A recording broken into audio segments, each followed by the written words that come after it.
নমস্কাৰ বন্ধু বান্ধৱীসকল আছামিজ পিপিডা চেনেললৈ মই ডেইজিয়ে আপোনালোক আটাইকে আদৰণি জনাইছোঁ। বন্ধুসকল আজি আমি আমাৰ গৰমৰ দিনত হোৱা সমস্যাৰ ওপৰত এই ভিডিঅ'টো বনাইছোঁ। আশা কৰোঁ এই ভিডিঅ'টো আপোনালোকে শেষলৈকে চাব আৰু যদি চাই ভাল লাগে তেতিয়াহ'লে লাইক শ্বেয়াৰ আৰু কমেণ্ট কৰিব নাপাহৰিব আৰু যদি নতুনকৈ এই চেনেলটোলৈ আহিছে তেতিয়াহ'লে ছাবস্ক্ৰাইব কৰিব।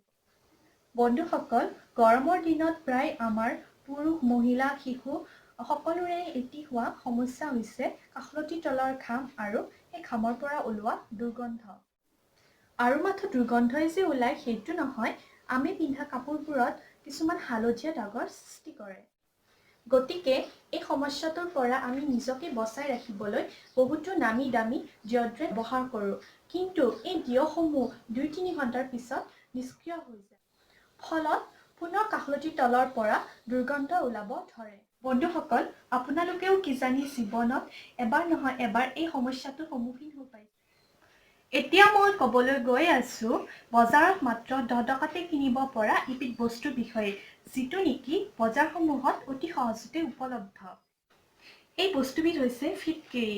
এই ফিটকিৰি বহুতো ক্ষেত্ৰত ব্যৱহাৰ হয় যদিও ল'ৰা মানুহৰ চেলুনত দাড়ি কটাৰ পিছত ইনফেকশ্যন নহ'বলৈ এই ফিটকিৰি ব্যৱহাৰ কৰা হয়।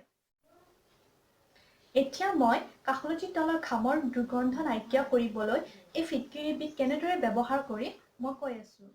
প্ৰথমে গা ধোৱাৰ সময়ত কাষলতি তলখন চেম্পুৰে ধুই ল'ব। পাৰিলে চেম্পুৱে ব্যৱহাৰ কৰিব লাগে।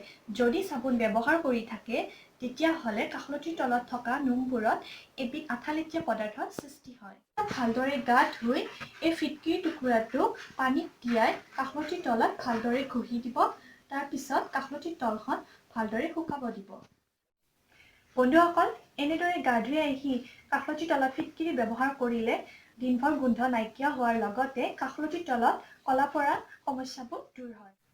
বন্ধুসকল এইবাৰ মাত্ৰ মই কোৱা ধৰণে কাষলতিৰ তলত ফিটকিৰি ব্যৱহাৰ কৰি চাবচোন আৰু কেনেকুৱা পালে মোক কমেণ্ট বক্সত কমেণ্ট কৰি জনাব। বন্ধুসকল মোৰ ভিডিঅ'টো শেষলৈ চোৱাৰ বাবে ধন্যবাদ।